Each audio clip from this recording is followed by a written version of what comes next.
Olá, olá. Olá. Chegamos, mas também voltamos. Né, Rose? Sim. Boa noite, gente. Quem está aí nessa sala, boa noite. Vamos aí. Chega na sala. Esse aqui é o Tom. Olha o Tom aí. Oi. Oi, Tom. Você participou do festival todo, né? Você assistiu várias coisas nesse festival, né, Tom? Você assistiu a história da Débora? Você assistiu a história da Débora? Como é que foi? Sim. Legal. Você gostou da história? Uhum. Então tá bom. E a gente vai continuando, então, hoje domingo, dia 27 de setembro de 2020. E a gente está continuando aqui a programação do nosso singelo Festival de Primavera,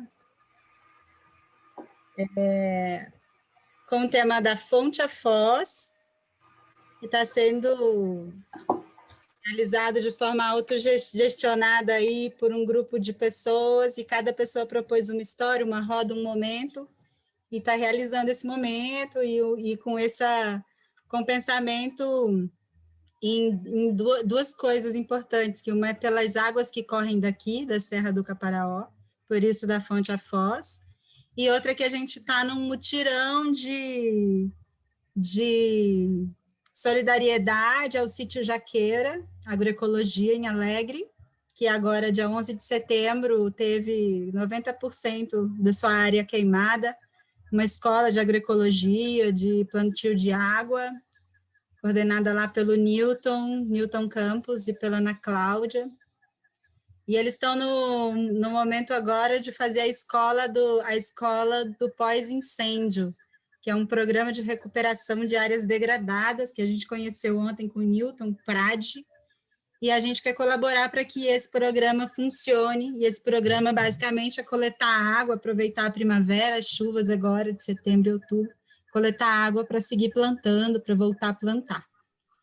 Então é isso, esse encontro tá bem... Nossas intenções da semana estão bem voltadas para o sítio Jaqueira, que também recebe as águas que descem daqui, as águas que correm daqui. E bem-vinda, Marjorie Botelho, foi convidada aí por uma rede de pessoas a partir do Nelson, né, Nelson? Quer dar um oi, boa noite? Agradecer, só isso.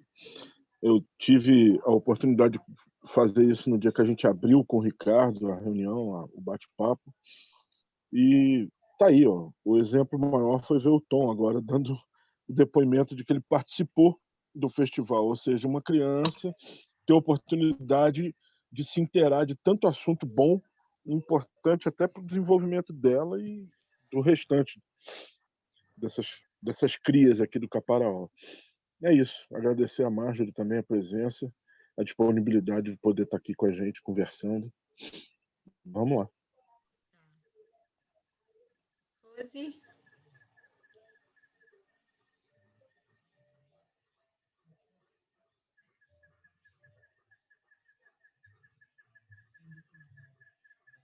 Rose, você quer falar? Seu microfone, né? Vou te perguntar. Aí foi. Abri. Achei muito especial, porque a gente teve todos os dias muitos temas que são muito das nossas conversas aqui, né? Então, assim, a gente fala em alternativas de saneamento há muito tempo, a gente faz teatro. Meu microfone está aberto. Estou te ouvindo. Tá? Durante o festival, a gente teve muitas conversas, muitas oficinas de assuntos que, para a gente aqui, eles acontecem. E foi uma forma da gente colocar disponível para todo mundo, assim, para mais pessoas. Porque o Newton, ele tem uma importância fundamental aqui na vila. Imagina que há 20 anos atrás ele já estava, o trabalho dele já influenciava a gente aqui.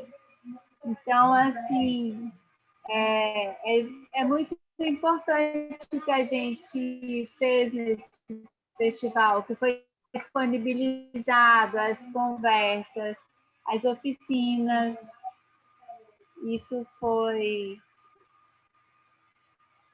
muito importante, assim, eu acho.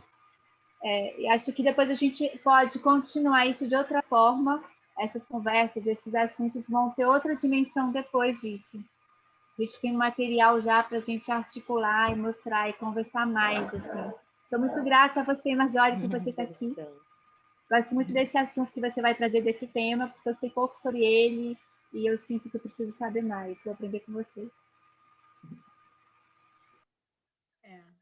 E agora a gente vai receber a Marjorie, então, escutá-la um pouco, né? A gente convidou a Marjorie com um tema, mas eu sei que ela vai ampliar bastante isso também. Fica à vontade, Marjorie é um disparador de ideias, o tema, que é cultura viva e comunitária e turismo de base comunitária. Então, bem-vinda, e a gente quer muito te escutar, de onde você vem, o que você faz, quem você anda, qual que é essa história, o que você está inventando, o que você está fazendo, fica à vontade. Então, primeiro, né, boa noite a todas e a todos e a todes, né, uma gratidão estar aqui, né, nesse festival, nesse movimento de resistência, né, de garantia da existência do planeta, né? Então, gratidão pelo convite, né? Espero realmente poder, né, compartilhar a nossa experiência e construir com vocês novas pontes, né, após essa troca por aqui. Né? Eu sou Marjorie Botelho, eu coordeno um espaço educativo de cultura que está localizado numa comunidade agrícola aqui no interior do estado do Rio de Janeiro, no município de Bom Jardim, que é um município que tem mais ou menos uns 27 mil habitantes. Né? A gente tem 4 distritos aqui, nós estamos no 4º distrito, que é um distrito agrícola daqui da nossa, né, do nosso município. A gente está numa região que é a região serrana do estado do Rio de Janeiro, né, que é onde no estado se concentra a maior parte da produção agrícola. Né? Então, nós estamos aqui na comunidade de Santo Antônio, e a nossa comunidade ela faz, né, fronteira com 2 outros municípios, o município de Nova Friburgo, e aí faz divisa com distritos que são turísticos, né, que são agrícolas também, mas que tem também, né, uma atividade turística bem intensa, e a gente faz também divisa com Trajano de Moraes, que é um outro município também do interior, e essa fronteira, a gente tem chamado essa fronteira, né, de fronteira rural, né, dessa região. A gente está nessa comunidade aqui já faz quase, né, 12 anos. Nós, antes de vir para cá, a gente já era gestor de um equipamento cultural na cidade, né, do Rio de Janeiro, então a gente tinha um trabalho todo voltado para o debate da garantia dos direitos, né, para a juventude daquela cidade. E quando a gente veio aqui para o interior, nós montamos, né, a gente tinha como objetivo, como uma meta, até porque já era uma região que eu e meu companheiro Cláudio Paulino a gente frequentava com a família, a gente já tinha, né, uma casinha alugada, então a gente resolveu, já era um sonho nosso, assim, a gente sempre teve muita conexão com a terra, com a floresta, com o plantio, né, as raízes também das nossas ancestralidades, né, já nos chamavam para esse retorno. Então, quando nós batemos o martelo e viemos para o interior, a gente veio com essa meta, assim, também de montar um equipamento cultural na roça, né? Para a gente foi realmente, né, um grande desafio, porque essa é uma região que, na verdade, historicamente é muito desprovida, né, de políticas públicas de cultura que deem essa garantia do direito à cultura para essa população, né? Então, quando a gente chegou aqui e começou essa empreitada, como já era uma comunidade que a gente já tinha uma convivência, né, essa chegança ela foi, né, de certa forma, né, foi acolhedora, né? A gente até porque primeiro a gente comprou um brejo por aqui, né? Essa coisa de ser da cidade, de ir para o interior, vai comprar um terreninho, então a gente não sabia muito, né, a realidade, né, né, a nossa formação muito urbana, ela é muito restrita, né, para essa visão mais ampla, né, do entendimento da natureza, do conhecimento. A gente não conhecia o que era um brejo, acabamos comprando um brejo, mas um proprietário, né, um morador que fazia divisa com esse brejo, queria muito brejo para fazer uma represa. No final, a gente conseguiu trocar o brejo pelo terreno que a gente ocupa hoje aqui, que é onde funciona, né, o Sobrado Cultural Rural, né, que é um complexo, né, cultural. Né? A gente, quando veio para cá, a gente tentou trazer um pouco do que a gente tinha, né, construído ao longo de mais de 10 anos na cidade. Nosso espaço lá era Sobrado Cultural. Então, quando a gente veio para cá, a gente resolveu botar Sobrado Cultural e agregou o rural. E aí, dentro desse espaço, a gente montou, ao longo desses, né, quase 12 anos, né, foi ao longo mesmo, a gente fez um processo muito gradativo, né, de construção da estrutura que está aqui nesse sítio. A gente, ao longo desse período, a gente montou uma biblioteca, né, nosso primeiro equipamento cultural aqui dentro do sítio foi uma biblioteca Conceição Pinuque Amaral, que foi uma homenagem às mulheres do campo. Né? Depois a gente construiu um galpão de arte Mafor, que aí é uma estrutura que remonta às casas de semente daqui. Depois construímos um alojamento, tentando pensar em formas, né, de criar algum tipo né, de sustentabilidade. E na casa na casa que eu estou agora, que é a casa principal aqui do Ponto de Cultura, tem esse espaço aqui, que é uma biblioteca, que tem uma exposição permanente, não sei se vocês estão conseguindo ver aqui, de uma marcha do MST, que o Cláudio Paulino, né, registrou. A gente faz muito diálogo também, né, estando no campo, os movimentos do campo, né, com a MST, com a MPA, com a CONTAG. Então, essa aqui é uma exposição que fica permanente. Eu não vou mexer muito na câmera aqui, porque eu tenho medo do nosso sinal, que é muito instável, cair. Então, nesse ambiente aqui, que é um ambiente, que é uma biblioteca de artes visuais, é a única de um edital que a Funarte realizou. Eu não me recordo mais o ano, mas ela fez um edital para 13 organizações, e aí nós apresentamos atividades que a gente fazia aqui na roça, e aí fomos contemplados com uma biblioteca de artes visuais, com um acervo maravilhoso, porque nós aqui, como um equipamento cultural, a nossa linguagem artística são as artes visuais. A gente faz um trabalho muito ligado, né, à educação patrimonial, né, a valorizar o patrimônio cultural que está presente nessas comunidades rurais, e a gente utiliza a linguagem artística das artes visuais, a fotografia e o vídeo, como uma estratégia de valorizar essas comunidades. Então, a gente realiza muitas oficinas aqui nas escolas, tanto municipais quanto estaduais, dessa fronteira rural que eu descrevi anteriormente. A gente realiza muitas oficinas de fotografia e vídeo para que a população local possa registrar a sua comunidade. Né? Então, a gente tem muitos documentários produzidos com, né, fruto das oficinas e também por outros arranjos de equipes que a gente faz por aqui. Então, tem um documentário sobre o cotidiano, né? Sobre o cotidiano de quem mora na roça, porque a gente vive uma sociedade que ela coloca como possibilidade de existência, como qualidade de vida, né, uma perspectiva muito urbanizada, né? Ela nos empurra para a cidade, né? Ela faz as pessoas crer que a cidade é né, onde você consegue alcançar a sua plenitude, né? Se dar bem na vida, né? Então, esse trabalho de valorização, né, da cultura que está presente nos territórios rurais, ela é muito importante. Né? Então, a gente tem feito ao longo desses anos aqui esse tipo de trabalho, e as oficinas de fotografia e vídeo, elas nos dão condições de fomentar, de estimular essa produção, né, a partir do olhar de quem mora aqui. Né? Então, a gente tem produzido alguns documentários sobre feitura da broa no forno a lenha, produção de remédios caseiros, produção de pomadas milagrosas. A gente fez um documentário lindo chamado Rezas e Ervas, né? Porque aqui nas nossas comunidades a gente tem uma profissão cultural, né? Tem muita cultura, né? Aqui no cotidiano, os modos de vida de quem mora no campo né, um mar de diversidade cultural. Né? Então, a gente tem tentado registrar esse cotidiano, né? Do plantio da banana, de como se faz o porco na lata.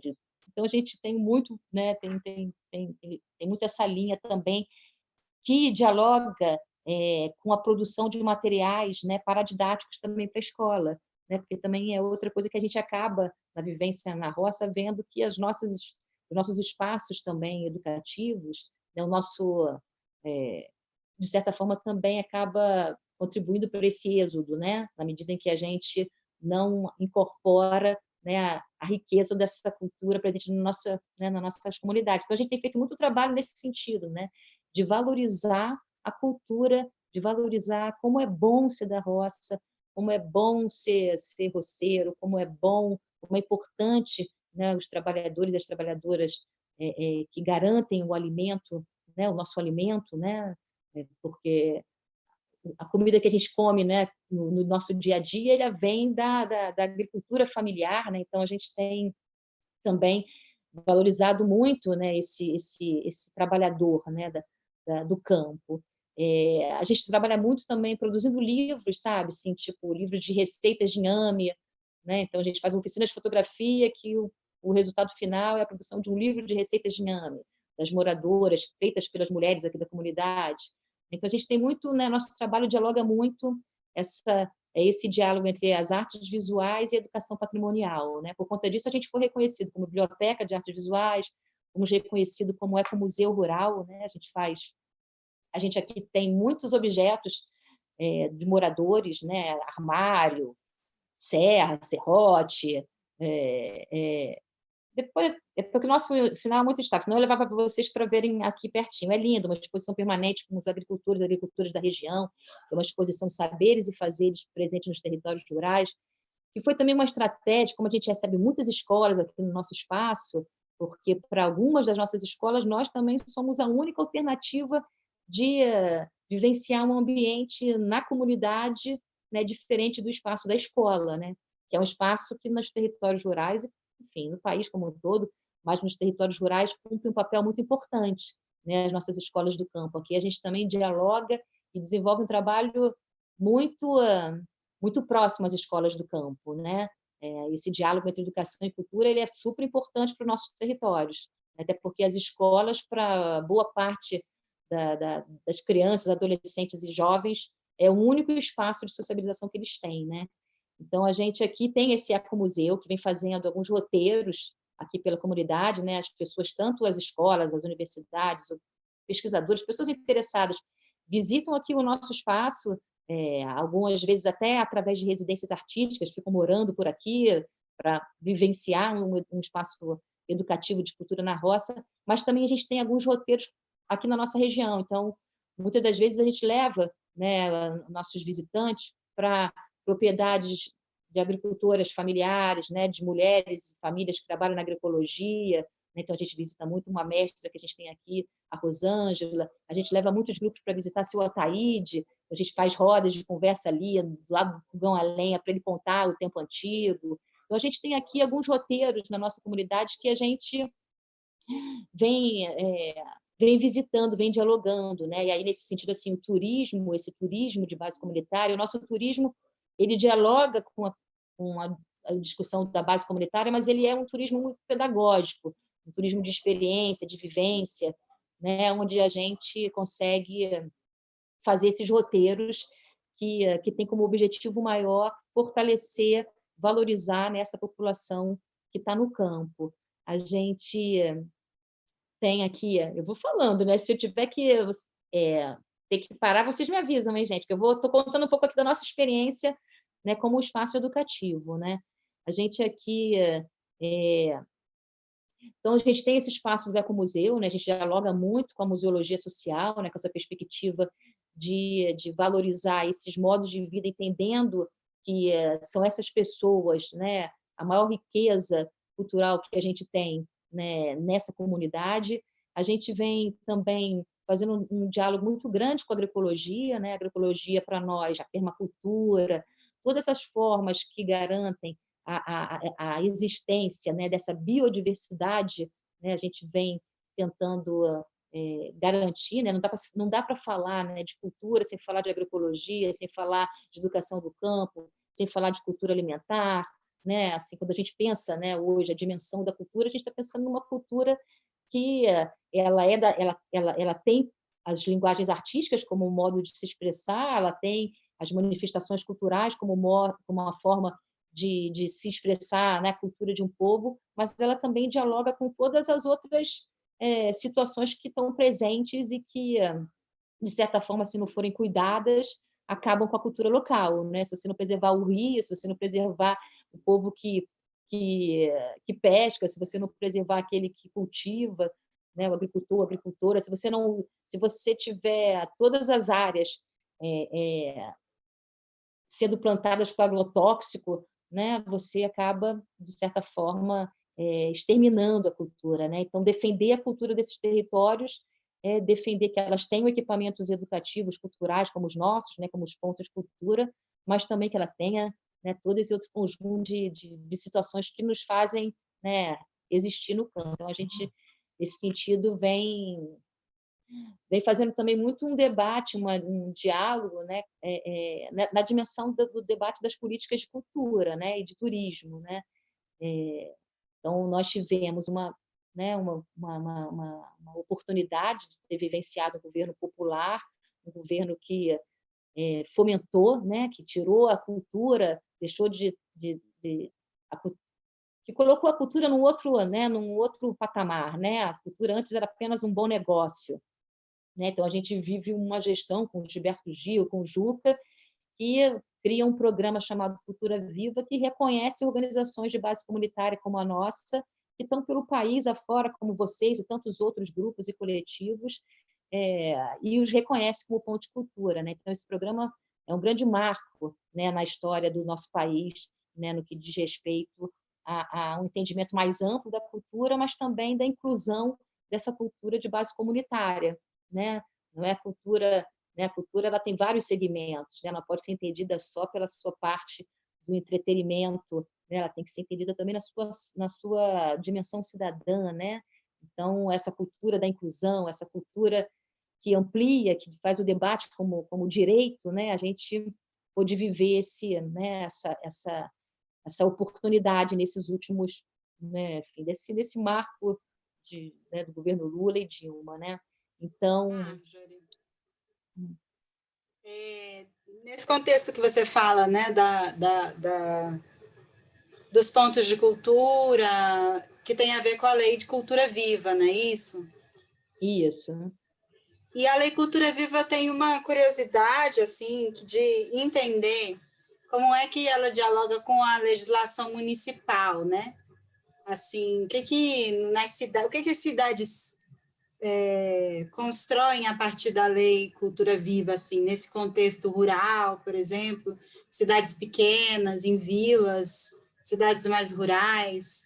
Como é que a Lei Cultura Viva se manifesta?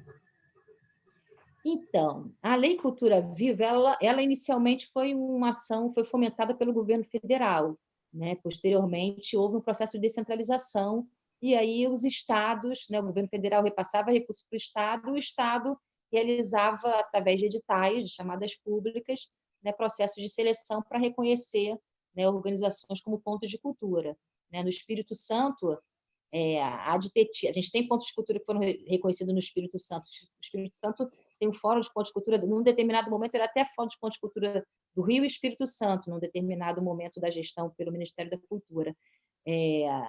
Mas essa é uma discussão que a gente fez muito, porque o Cultura Viva, ele tem, sobremaneira, sem sombra de dúvida, ele é um marco na cultura do país. Mas, como todo processo, ele precisa ele precisa avançar, né? Então, isso foi o que originou a Rede Nacional de Pontos de Cultura e Memórias Rurais.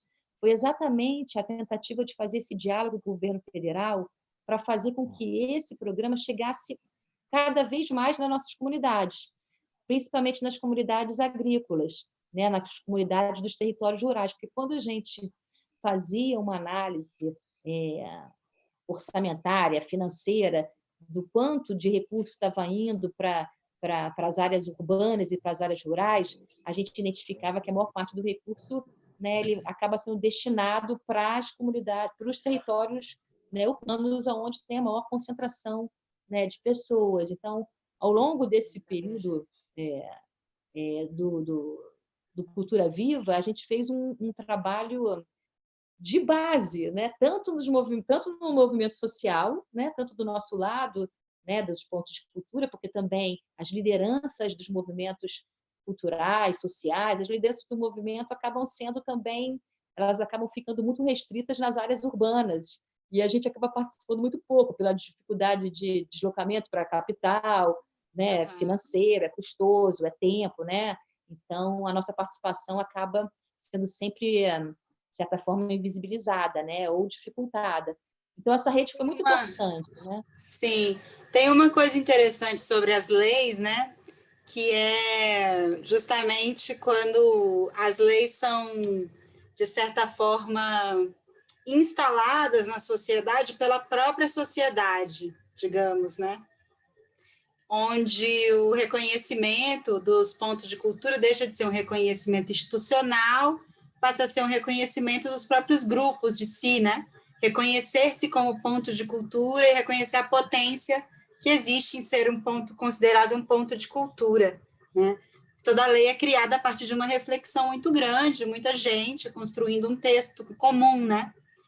E aí o que eu sinto é que a gente teve a gente foi, e aí teve esse espaço da legislação, das leis, e depois a gente caiu num limbo, né, justamente da implementação, mas enfim, as leis estão aí, estão colocadas, né? Mas aí nesse limbo, que seria talvez assim um lugar do vazio, que aí diz que onde mais se pode criar, onde mais vazio está, né?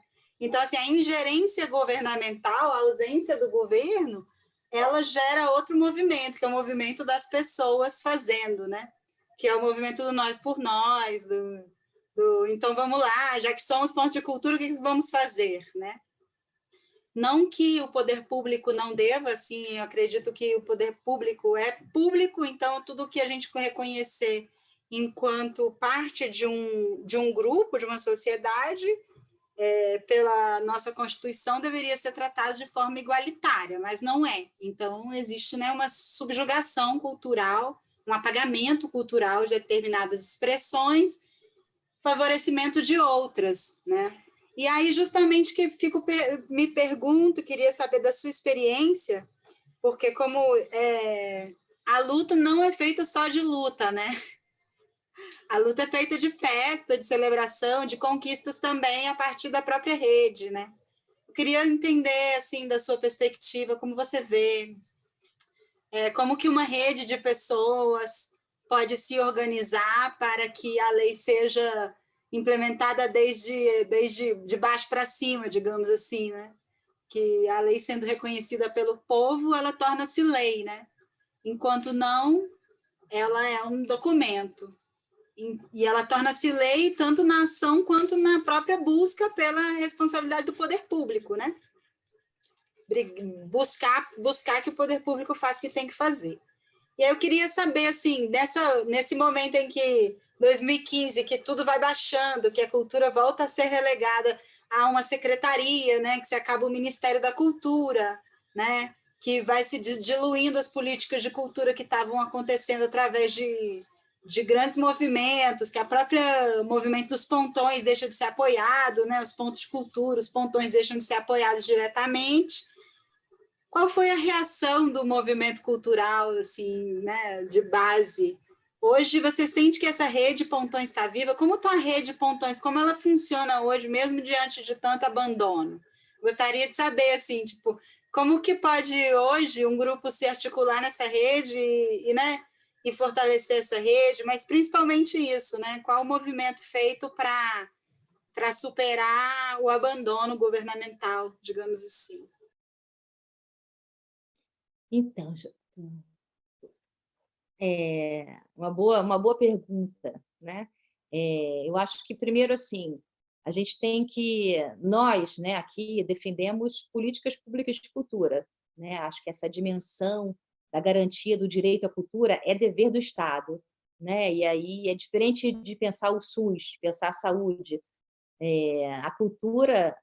O governo não produz cultura, né? Quem produz cultura é a sociedade, né? É o povo, né? Então, é dever do Estado pensar políticas de cultura que subsidie, né? Que garanta a existência, né? De equipamentos de cultura, né? A exemplo dos pontos de cultura, e reconhecer a maior quantidade possível, se não todos, para garantir que tenha um fomento que dê condições né, de existir, né? Nós, aqui, além... Né, isso não quer dizer a exclusão de pensar formas de geração de renda complementares, né? Um não exclui o outro, né? A gente nem deve ficar só dependente das políticas de cultura, mas elas são, né, dever que o Estado as faça, que as garanta, né? E a gente, como sociedade civil, deve se organizar para pressionar que o governo, né, garanta essas políticas, mas, por outro lado, também a gente criar estratégias de geração de renda, exemplo do diálogo com o turismo de base comunitária. O diálogo com o turismo de base comunitária ele é muito revolucionário, né? Por quê? Porque, além dele criar condições de gerar uma renda complementar através de hospedagem, através de roteiros, como a gente faz aqui no Ecomuseu, através de atividades, né, que permita as pessoas, os visitantes, vivenciarem o cotidiano, né, dessas comunidades, ela também valoriza o lugar da nossa fala, o lugar da fala, né, dos quilombolas, dos indígenas, dos camponeses, dos povos da floresta. Essa troca ela também é oportuna, até porque essa pessoa, esse visitante que vem para os nossos espaços, ele é um visitante que não é igual a um turista que está consumindo só um final de semana, né, que quer sair só para beber, ou que não tem compromisso com o meio ambiente. Já é um visitante que tem uma outra peculiaridade, né? Alguém que já está interessado em ouvir a história, né? Então, esse diálogo com o turismo de base comunitária é muito importante, né? Nós aqui que temos equipamentos também, né? Assim, temos também pensado formas de gerar recursos. Então, a gente tem hospedagem, a gente hospeda aqui, a gente faz oficinas de vivência com as mulheres com a culinária, né, em relação à culinária alimentar. Então, como é que você pensa também, né, pensar cada vez mais essas engrenagens de forma solidária, de forma justa, né, que não deixe elas serem mercantilizadas, né, porque também, né, uma parcela, o mercado ele mercantiliza, né, até aquilo que é alternativo, né? Então, vide, né, uma série de exemplos que a gente tem na sociedade. Então, acho que assim, nós tentamos de um lado nos somar a movimentos e a redes que pressionem, né, o governo para garantir a política pública, porque para a gente, né, o que nós vivemos é o que deve acontecer, né? Mas, ao mesmo tempo, a gente também pensa formas de gerar recursos, né? Pelo artesanato é outra forma, pela produção agrícola, cestas, né? Então, a gente tem, né, que também pensar formas, né, outras formas de gerar recursos para além desse do poder público. O programa Cultura Viva ele tem uma forma de se organizar, que é uma engrenagem que é muito interessante também, de certa forma, muito inspiradora para uma democracia mais participativa, né? Lógico que todos os espaços eles devem ser sempre aperfeiçoados, né? Mas pensando no quanto ele é importante, né? O Cultura Viva ele criou uma instância que se chama Comissão Nacional dos Pontos de Cultura, que ela é composta por todos os estados mais o Distrito Federal, então representantes de todos os estados mais o Distrito Federal nessa comissão nacional, mais representantes de grupos de trabalhos temáticos.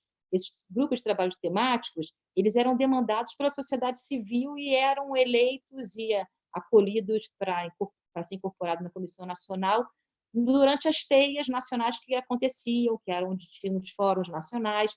Então, essa comissão, ela, de certa forma, ela é um conjunto de representantes da sociedade civil que estabelecia, né, porque desde 2015 a gente nunca mais teve uma reunião da Comissão Nacional com o governo federal, mas era um espaço onde a gente conseguia, de certa forma, levar algumas demandas, né, para o governo, porque esse processo ele é importante, né?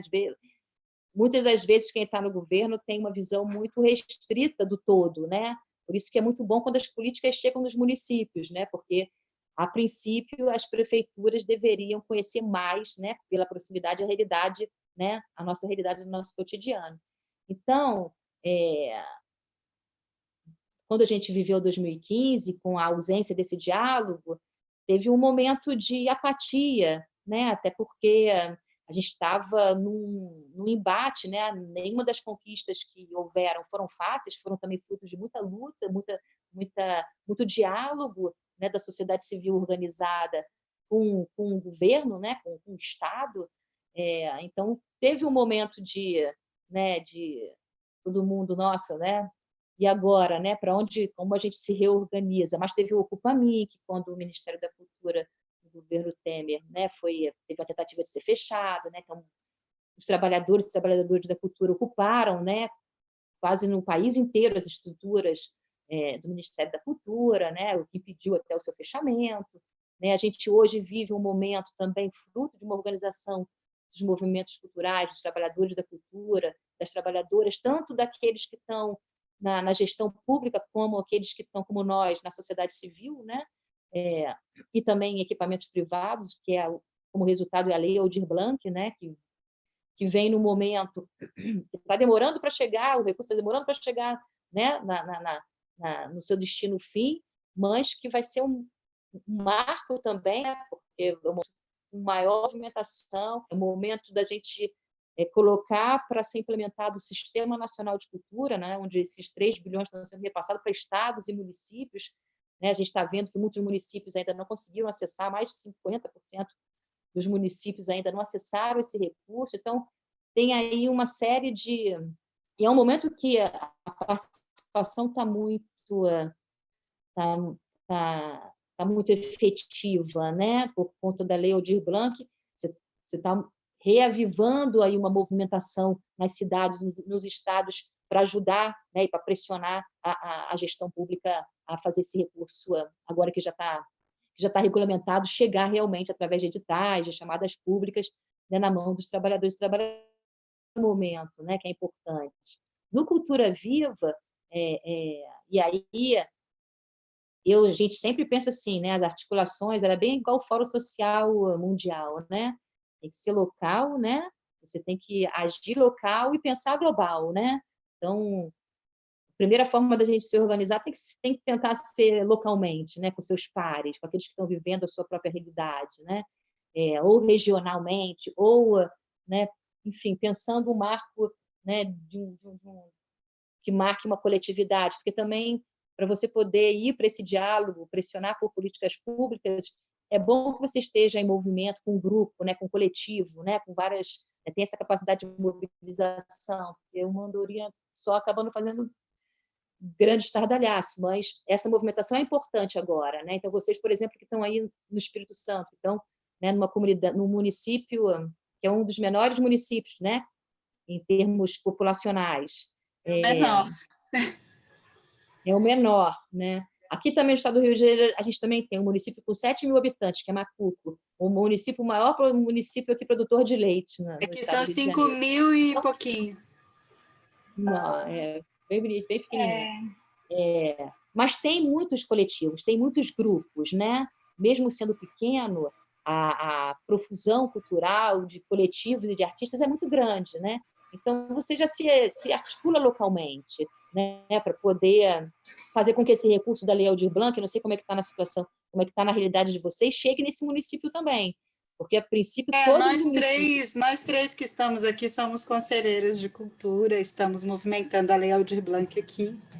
Estamos também em uma articulação Caparaó e uma articulação estadual. Justamente nós três, a Rosa é secretária, a Nelson é de uma das câmaras do conselho, eu estou como presidenta, estou presidenta. Mas, bem, uma boa experiência tem sido, muito bonita essa, porque a Aldir Blanc nos trouxe um momento de encontro muito legal, né? Tem proporcionado. Acho até que esse encontro aqui de hoje, acho não, estou certa que esse encontro de hoje tem muito a ver com isso que está reverberando mesmo, né? Essa nossa tecnologia social de encontro virtual, de conectar pessoas de vários lados, tem sido muito em torno também, muito a partir disso.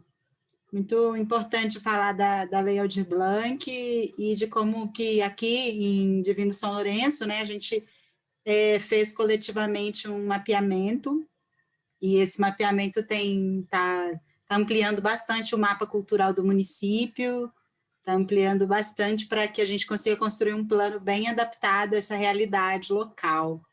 A Rose acho que a Rose queria falar. Eu quero. Eu sou de Friburgo, que é vizinho de Bom Jardim, que é a fronteira. Eu conheço bem Bom Jardim, tenho uma amiga que mora aí. E quando eu morei aí, eu ia bastante a Bom Jardim, por muitas vezes. E Então, conhecendo o Bom Jardim, conhecendo Macuco, estudei com uma menina de Macuco, e conhecendo a região aí, a gente tem um clima muito parecido, e aqui é o Patrimônio da Penha, tem uma efervescência cultural muito grande também. Na verdade, a gente tem muitos artistas aqui. Então, eu acho que o que você consegue fazer aí, eu acho que é muito do que a gente busca conseguir fazer aqui também, né? Então, para você ter uma ideia de como aqui é, de certa forma, parecido com o que você tem aí. A gente tem uma área rural, né? A gente está numa área rural e a gente tem muita gente que mora aqui, tanto de quem trabalha com a terra como de quem veio depois para cá, que tem outros ofícios, e é uma riqueza cultural muito grande. E essa riqueza realmente não está sendo aproveitada no melhor sentido da palavra, da melhor maneira, assim. Tem muita gente que nem tem algum valor que é especial para alguém, que é único, né? Então, essa sua fala, essa sua experiência aí vem trazer para a gente uma direção também, já que existe aí dessa forma, o que a gente pode pensar que, além do que a gente já faz, né? E também de reconhecer que a realidade daí não é tão distante assim da nossa, que a gente também é rural e também tem essas atividades que você tem aí. A gente ainda não tem todas elas aqui, mas a gente começa a pensar em outras possibilidades além do que a gente já tem, né? Porque é bem parecido, assim. Fico feliz. Tá Gratidão carente. aí. Gratidão. Eu não conhecia sobre essa lei da cultura viva, não sabia que ela existia. Gostei muito. Vamos lá.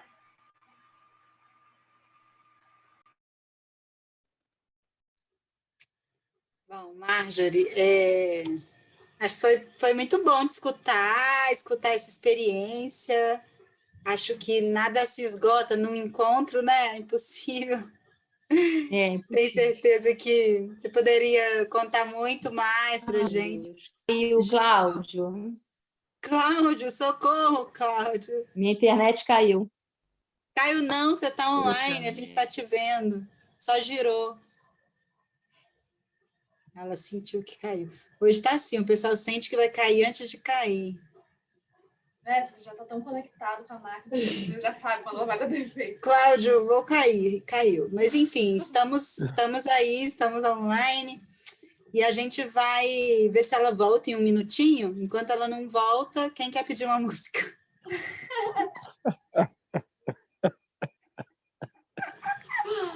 Mas tem que ter cuidado com o direito, tem que ser música autoral, porque o YouTube, ó, encalacra nós.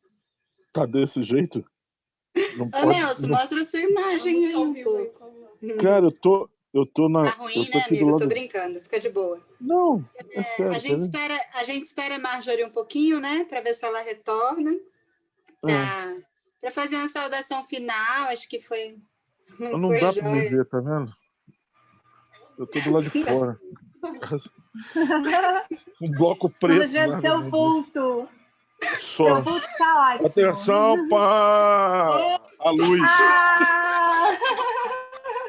Existe luz. Espera aí, cara. Oi, iluminado. Oi, iluminado.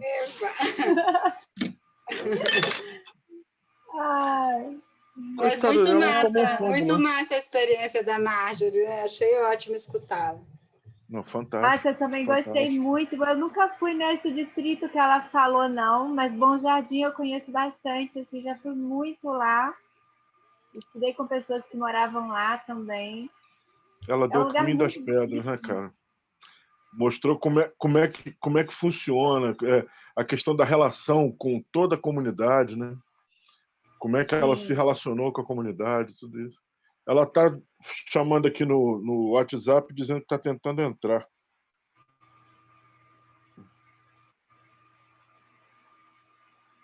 E é uma região muito parecida com a nossa. O clima, o relevo é muito parecido com o nosso. Uma produção agrícola muito forte. É muito bonita lá.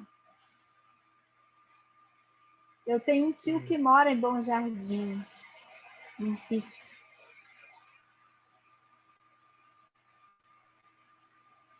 E minha gente, que beleza, viu? Aproveitar que estamos só nós três aqui. Para também agradecer vocês aí por esses dias, foi massa, cada um colocando uma onda, muito legal, eu adorei todas as rodas. E segue já aí o entendemos que é Festival da possível, né? Primavera, né? A gente segue até que acabe a primavera. Aliás, Fabiola, eu vou dizer para ela para ela ficar tranquila, que a gente vai encerrar, tá Fala com bom? ela para ficar tranquila, acho que a fala dela foi muito ótima, né? E a gente agradece muitíssimo a Marjorie, ela vai, né, acho que assistir depois o vídeo. Então, Marjorie, muito grata pela sua presença, disponibilidade, né? Minha internet está instável, está dizendo aqui, sua internet está instável.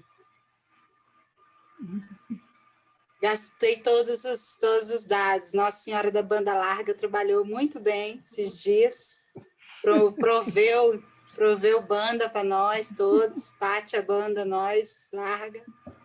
E a gente vai se falando. Rose, gratidão, hein? Foi massa. Gratidão, Flor. Essa parceria aí, esse seu fundo aí já está no meu coração. É uma trilha linda que é uma árvore. Caiu metade da casa, mas é uma árvore. Tá bom, linda. querida. Beijão, Nelson. Boa noite. Beijo, Valeu gente. para todo mundo. Obrigado, Boa gente. noite. Até mais.